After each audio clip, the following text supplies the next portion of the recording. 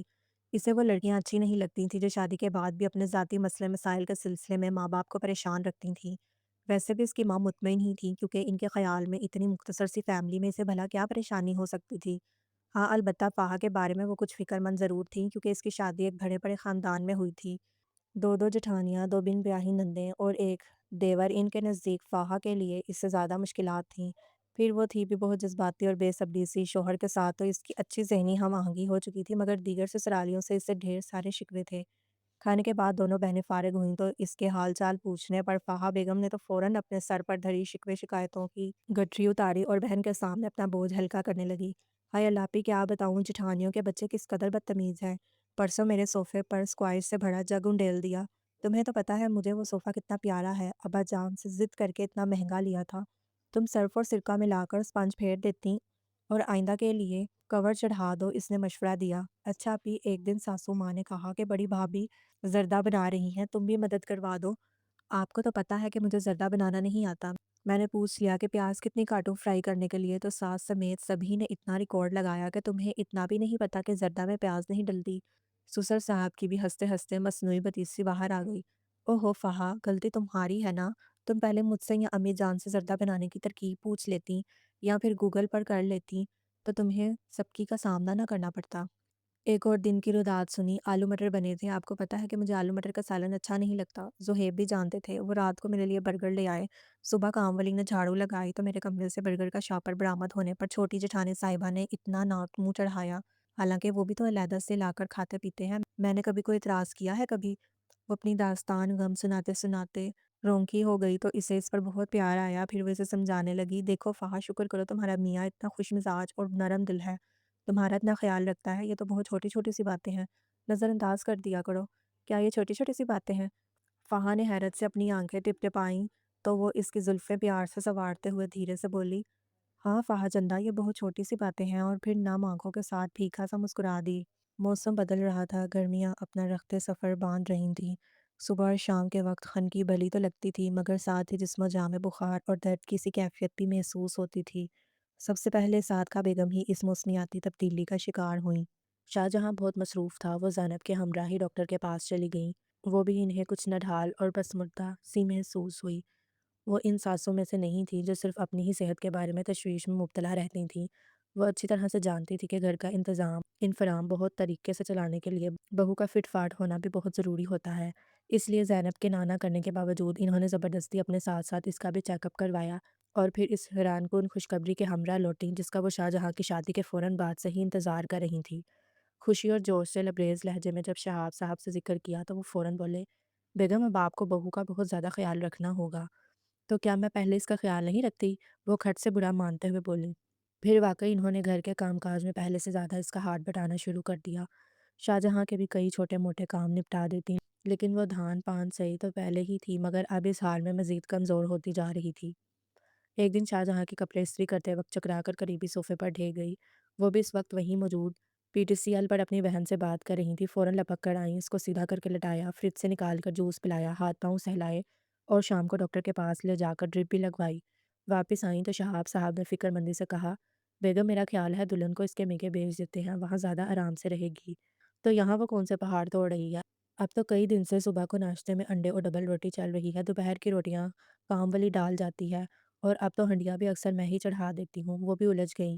وہ تو ٹھیک ہے بیگم مگر یہ اپنا شاہجہاں جو گھڑی گھڑی ہر کام کے لیے اسے ہی آواز دیتا ہے۔ پھر انہوں نے ٹھنڈے دل سے سوچا تو میاں کی بات ٹھیک لگی۔ حالانکہ ابھی کافی وقت پڑا تھا مگر انہوں نے کمال فیاضی کا مظاہرہ کرتے ہوئے بہو کو میکے بھجوا دیا اور کسی نہ کسی طرح شاہجہاں کو سمجھا بجھا کر خاموش کروا دیا۔ اب گھر بار کی تمام تر ذمہ داری ان پر آن پڑی تھی۔ اس عمر میں اکیلے ہانڈی چولہا ان کے بس کی بات نہ تھی مگر کیا کرتی، مجبوری تھی۔ اب اس کام کے لیے تو کسی کام والی کو بھی نہیں رکھا جا سکتا تھا۔ لاڈلے سپوت کو تو صرف انہی کا بنا ہی پسند آتا تھا۔ وہ تو بیوی کے ہاتھ سے بنے کھانے میں 100 نقص نکالتا تھا۔ جی چائکا کہ کسی ماسے کا بنا کھا لیتا۔ انہوں نے اپنی سہولت اور اوپری کاموں کے لیے ایک اور کام والی رکھ لی تھی۔ یوں جیسے تیسے گھر کا نظام چل ہی رہا تھا۔ ایک دن وہ بچی خانے میں تھیں، وہ ہاتھ میں ایک شاپر تھامے چلایا، اماں کل میرے نئے آفس کا افتتاح ہے، یہ میں درزی سے سوٹ لایا ہوں، سفرہ سے گلف لگوا کر اچھی طرح سے استری کروا دینا۔ اچھا بیٹا، میرے کمرے میں استری ٹیبل پر رکھ دو، وہ مصروف سے انداز میں بولیں۔ پھر اگلے دن جب وہ سفرہ کے سر پر کھڑی صحن دھلوا رہی تھی تو وہ آندھی طوفان کی طرح آگ بگولا بنا چل آیا۔ اماں، آپ نے میرے کپڑے استری نہیں کروائے؟ ہاتھ میں وہی شاپر تھام رکھا تھا۔ ہائے اللہ، میں تو بھول گئی تھی، وہ اپنے سر پر ہاتھ مار کر بولیں۔ بیٹا تم کوئی دوسرا نکال دو، سگڑا استری کر دیتی ہے۔ اماں، آپ نے اتنی کام والیاں رکھی ہوئی ہیں، پھر بھی کوئی کام وقت پر ڈھنگ سے نہیں ہوتا۔ وہ بالکل ہی آپے سے باہر ہو گیا اور پاس پڑے اسٹول کو ٹھوکر مارتا ہوا پاؤں پٹکتا باہر نکل گیا۔ کام والی کے سامنے بیٹے کی زبان درازی اور بدتمیزی پر انہیں بہت سبکی محسوس ہوئی۔ پھر ان کا کسی بھی کام میں دل نہیں لگا۔ بڑے باری دل کے ساتھ انہوں نے ہانڈی روٹی کی اور سر شام ہی منہ پر چادر ڈال کر لیٹ گئیں۔ انہیں شدید رنج تھا۔ وہ تو اس کی بیوی کو آرام دینے کے لیے اس عمر میں خوار ہو رہی تھی، مگر وہ بجائے شکر گزار ہونے کے اکڑ رہا تھا۔ شہاب صاحب گھر آئے تو بیگم صاحبہ کو یوں بے وقت لیٹا دیکھ کر پریشان ہو گئے۔ خیریت ہے بیگم؟ طبیعت تو ناساز نہیں ہے؟ انہوں نے چادر کا کونا ہٹا کر پوچھا۔ ان کی متورم آنکھیں اور رویا رویا سا چہرہ دیکھ کر مزید پریشان ہو گئے اور وہیں پلنگ کے کنارے پر ٹک گئے۔ وہ بھی بھری بیٹھی تھیں۔ میاں کے ذرا سے پوچھنے پر پھٹ پڑیں اور ساری داستان غم ان کے گوش گزار کر دی۔ پھر اہتمام اس جملے پر کیا، یہ شاہجہاں کس قدر بدتمیز ہو گیا ہے، پہلے تو ایسا نہیں تھا۔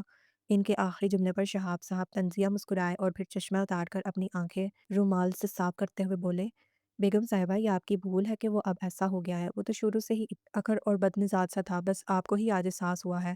پہلے وہ بہنوں کے ساتھ بدتمیزی کرتا تھا، آپ نظر انداز کر دیتی تھیں۔ پھر بیوی آئی تو وہ بھی مشق ستم بن گئی، مگر آپ اس کے رویے کو نارمل ہی خیال کرتی رہیں اور کبھی اصلاح کی کوشش نہ کی۔ میں کب ان میاں بیوی کے معاملے میں بولتی تھی؟ اگر وہ بیوی پر چیختا تھا تو کب اس کی حوصلہ افزائی کرتی تھی؟ ان کے الزام پر وہ تڑپ اٹھیں، مگر کبھی حوصلہ شکنی بھی تو نہیں کی تھی۔ ہمیشہ خاموش اور غیر جوابدار تو رہتی تھی، اور یہی غیر جانبداری گناہ کے زمرے میں آتی ہے۔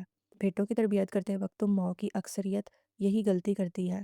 تم بیٹوں کو ہر کام سکھاتی ہو، اچھا کھانا پینا، صاف ستھرا لباس، زیب تن کرنا، پڑھ لکھ کر کچھ بن جانا وغیرہ، مگر کبھی کسی دوسری عورت کی عزت کرنا نہیں سکھاتی، کیونکہ تم اس کی ضرورت محسوس نہیں کرتی ہو۔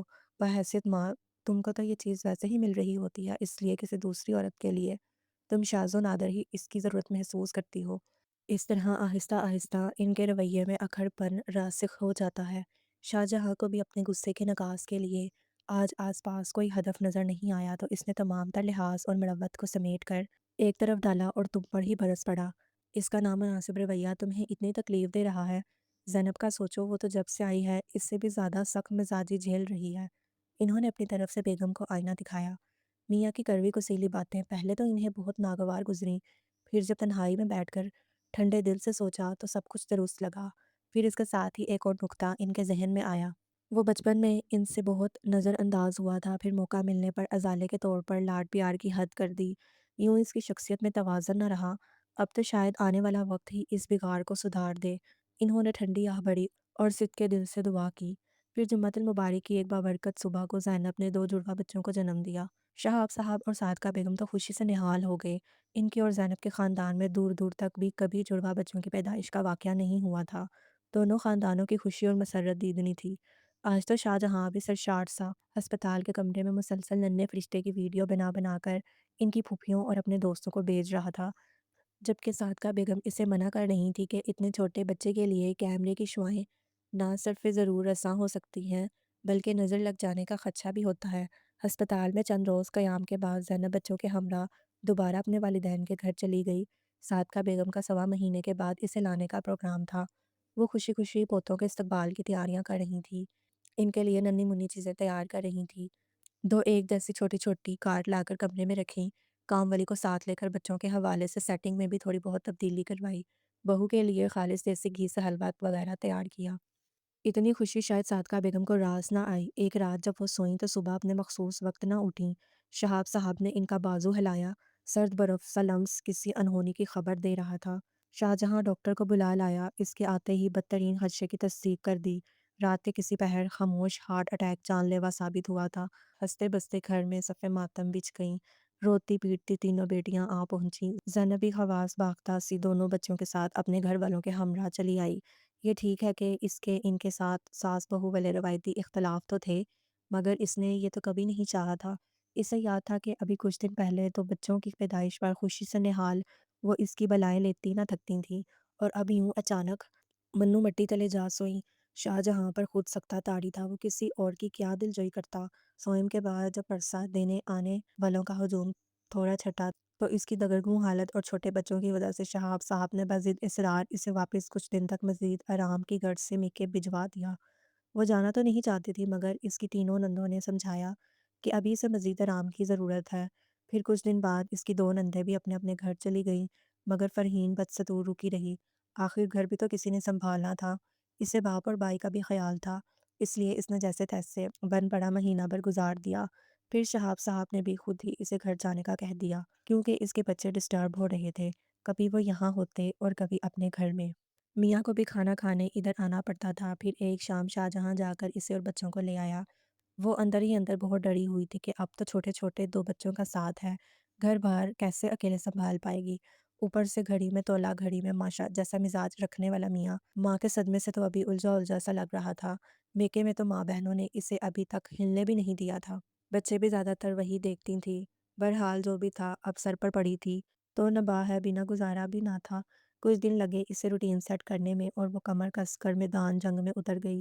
الل صبح اٹھی، شاہ جہاں کے کپڑے جوتے وغیرہ دیکھتی، پھر ٹیبل پر اس کی تمام ضروری چیزیں گھڑی موبائل گاڑی کی چابیاں وغیرہ ڈھونڈ کر رکھتی اور ناشتہ بنانے کھڑی ہو جاتی۔ اس دوران اگر بچے اٹھ جاتے تو اس کا ایک پاؤں کچن اور دوسرا کمرے میں ہوتا۔ اسی افراتفری میں دوپہر اور رات کا کھانا تیار کرتی۔ ساری رات کبھی ایک بچہ اٹھ جاتا کبھی دوسرا، وہ کمرے کی لائٹ جلائے رکھتی۔ بچوں کی چوں چوں سے تنگ آ کر شاہ جہاں نے ساتھ والے کمرے میں اپنا بستر لگا لیا تھا۔ وہ پوری کوشش کرتی کہ کوئی کمی بیشی نہ رہ جائے مگر اس کی تمام تر پھرتیوں کے باوجود کبھی کھانا لیٹ پکتا اور کبھی سالن جلتے جلتے بچتا۔ خلاف معمول شاہ جہاں اسے کچھ نہ کہتا اور چپ چاپ کھا لیتا۔ اسے کوئی خوش فہمی نہ تھی، وہ اچھی طرح سے جانتی تھی کہ یہ طوفان سے پہلے والی خاموشی ہے اور ایک دن یہ آتش فشاں پھٹ جائے گا۔ اسی دن کا سوچ کر وہ دہل جاتی تھی اور پھر آخر کار وہ دن بھی آن پہنچا۔ شام کو اس نے شاہ جہاں کے لیے جوس بنایا، تھوڑا سا بچ گیا، ضائع جانے کے خیال سے اس نے وہ پی لیا جس سے اس کا حساس گلا خراب ہو گیا۔ رات کو جب وہ بچوں کو فیڈ کروانے اٹھی تو ہلکی ہلکی کھانسی بھی آنے لگی۔ اس ڈر سے کہ کہیں بچوں کو جراثیم نہ لگ جائیں اس نے کھانسی کا سرپ پی لیا۔ صبح جب مقررہ وقت پر الارم بجا تو کنودگی کی وجہ سے وہ اسے سنائی نہیں دیا۔ اس کی آنکھ تو دونوں بچوں کے رونے سے کھلی۔ اس نے انہیں دودھ پلایا، پھر کھڑکیوں سے پردے ہٹائے تو سورج کی کرنیں چھن چھن کر اندر آنے لگی۔ اف بہت دیر ہو گئی، اس کا دل دھک سے رہ گیا۔ جلدی سے ساتھ والے کمرے میں جھانکا، شاہ جہاں کا بستر خالی پڑا تھا، شاید وہ ناشتے کے بغیر ہی آفس چلا گیا تھا۔ اسے بہت ملال ہوا۔ پھر اس نے اپنا موبائل اٹھایا تو دن اور تاریخ پر نظر پڑی۔ وہ چونک گئی، آج تو آفس سے چھٹی تھی۔ پھر شاہ جہاں کہاں چلے گئے؟ اسی شش و پنج میں اس نے واش روم میں جا کر منہ ہاتھ دھویا، سوئے ہوئے بچوں پر ایک نظر ڈالی اور کچن کا رخ کیا۔ وہاں سے کھڑپڑ کی آوازیں آ رہی تھیں، غالباً شہاب صاحب اس سے مایوس ہو کر خود ہی اپنا ناشتہ بنا رہے تھے۔ وہ خود کو کوستی تیز قدموں سے دروازے تک پہنچی اور اندر کا منظر دیکھ کر حیرت سے بت بن گئی۔ سلیب پر جگہ جگہ سوکھا آٹا بکھرا ہوا تھا، چکنائی کے دبے بھی نظر آ رہے تھے۔ چولہے پر پتیلی میں کچھ ابل رہا تھا، سنک کے پاس ٹوٹی کھولے کوئی کھڑا تھا۔ اس کی آہٹ پر دروازے کی جانب پشت کر کے کھڑے شخص نے پلٹ کر دیکھا تو اس کا سکتہ ٹوٹا۔ شاہ جہاں آپ یہاں؟ پھنسی پھنسی آواز میں ٹوٹے پھوٹے الفاظ اس کے منہ سے نکلے۔ اس کے ہاتھ میں فرائنگ پین تھا اور وہ دو قدم مزید آگے آیا۔ اس کی جان ہوا ہو گئی۔ اب وہ یقیناً فرائنگ پین اس کے سر پر مارنے والا تھا مگر اس نے وہ فرائنگ پین سلیب پر رکھ دیا اور پاس لٹکتے تولیت سے ہاتھ پوچھتے ہوئے بولا، سوری یار، بہت بھوک لگ رہی تھی، ڈبل روٹی کھانے کا بالکل بھی دل نہیں تھا، میں نے خود الٹا سیدھا پراٹھا بنا کر کھا لیا ہے، انڈے ابل رہے ہیں، اب تم چائے بنا لو، ابا جان کو ناشتہ بھجوا دو اور ساتھ ہی خود بھی کر لو، مجھے ذرا گاڑی کی مرمت کروانے جانا ہے۔ اس نے جنبش تک نہ کی اور سانس روکے وہیں کھڑی رہی۔ اس کی گم جیسی کیفیت پر وہ مزید آگے بڑھا اور پھر دھیرے دھیرے کہنے لگا، دیکھو زینب، میں کئی دن سے نوٹ کر رہا ہوں کہ تم گھر کے کام کاج میں الجھ کر بچوں پر بھرپور توجہ نہیں دے پا رہی ہو۔ لو جی، فرد جرم آخر سنا ہی دی۔ اس نے تھوک نکلا، زینب، میں ہر چیز برداشت کر سکتا ہوں مگر اپنے بچوں کا نظر انداز ہونا برداشت نہیں کر سکتا، کیونکہ یہ وہ چیز ہے جسے میں خود اپنے بچپن میں بھگت چکا ہوں۔ میں تو ان سے بہت بڑا تھا اور پھر میرے پاس دو دو دادیوں کی آغوش بھی موجود تھی مگر ماں کی انمول محبت اور توجہ کا نعم البدل کوئی نہیں ہوتا۔ میں آج بھی اس کی کمی کو محسوس کرتا ہوں۔ پھر میرے بچوں کے پاس تو ویسا کوئی تبادل ہے بھی نہیں۔ اس کی سمجھ میں ہی نہیں آ رہا تھا کہ وہ جواب میں کیا کہے۔ وہ بھی اس کے رد عمل کا انتظار کیے بغیر بولتا رہا، زینب، مجھے اب اماں بہت یاد آتی ہے۔ اس کی آواز بڑھ گئی اور آنکھوں میں نمی سے چمکی۔